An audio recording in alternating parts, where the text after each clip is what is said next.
Shalom, family. So let's touch on some Israel news for the week, and the chaos and the battles and the multiple fronts they're working with is still ongoing on a daily basis, regardless of what the world says and what mass media says. It is happening all the time. So please also continue to pray for Israel. So the IDF found another huge Hamas terror tunnel under a United Nations compound. Are we surprised? No, not at all. This has happened many times before over the course of this war against Hamas. They revealed a 7-kilometer, 25-meter deep Hamas route tunnel under Rafah with 80 rooms used for command, weapons and shelter.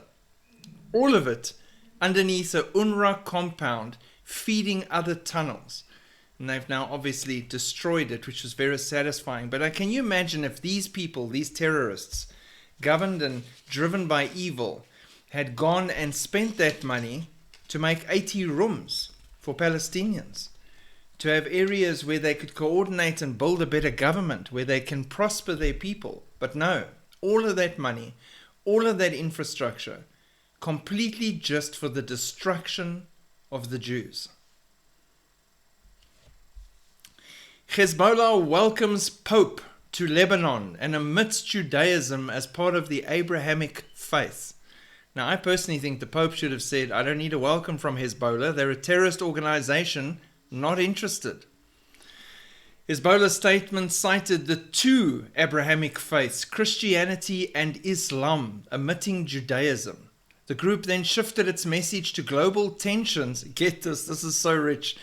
That the conflicts the world is witnessing today stem at their root from the refusal of some to acknowledge or respect the rights of others, whether due to differences in religion, color, race, language, or other factors. This from Hezbollah, who is attacking and trying to kill as many Jewish civilians as they can on the border because they're Jewish. Exactly what they're talking about. They are these people that do that. They are the root of this conflict.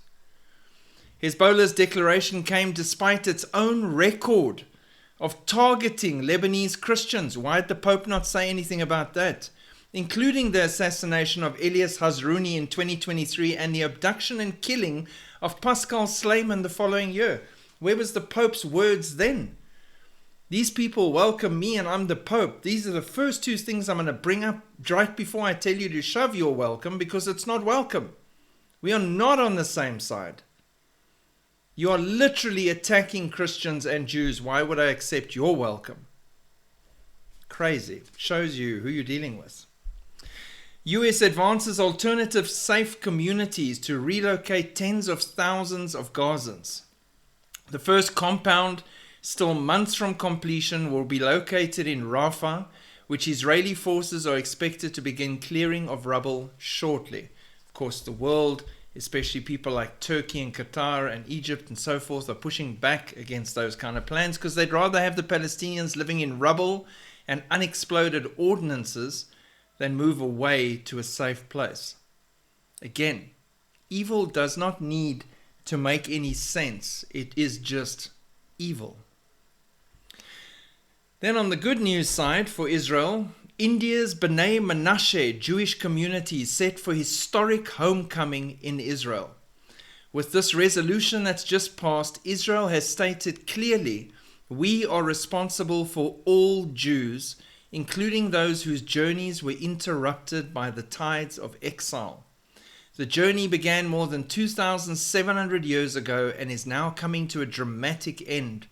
This past Sunday, the Israeli government announced it had approved a comprehensive plan to bring all of the remaining 6,000 members, again with the numbers, 6,000 members of this tribe, 6,000 years for mankind. We're at the end of the 6,000 years, getting ready for the 1,000-year reign.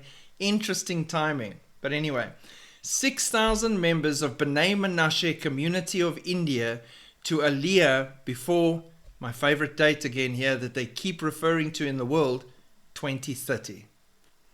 The B'nai Menashe are descendants of the tribe of Manasseh, one of the 10 lost tribes of Israel, exiled by the Assyrian Empire in 722 BCE, towards the end of the First Temple era.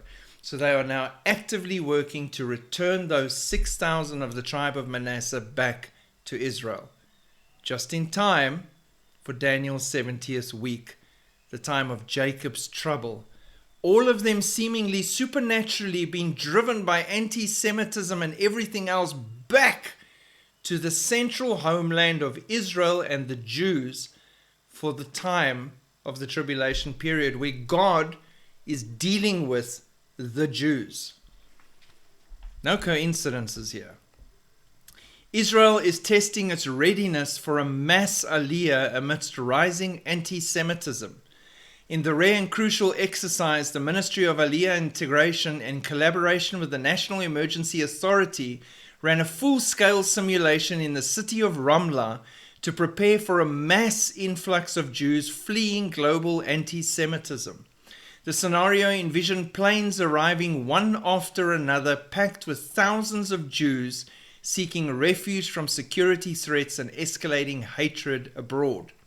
Israel, the homeland of the Jewish people, would need to absorb and integrate around 10,000 new arrivals within 2 weeks, many with incomplete paperwork, some lacking full eligibility under the law of return.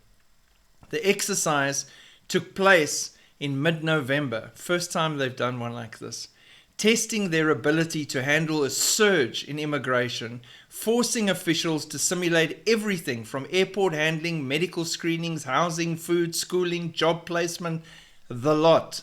And the goal is clear: to ensure that Israel can effectively absorb waves of Jews fleeing hostile environments, much like it did in the past. Minister Ophir Sofer rightly said, it is impossible to ignore the possibility that extreme scenarios will lead to rapid and massive immigration in the future.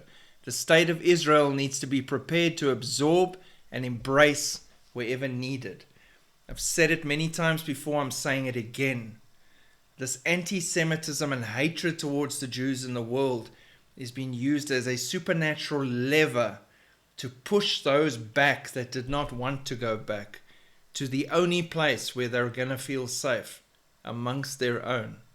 Again, just in time for Daniel's 70th week, the time of Jacob's trouble. Pray for Israel. Pray for the peace of Jerusalem. Pray that more of their eyes open and more of their hearts discover their Messiah while there is still time. God bless and shalom.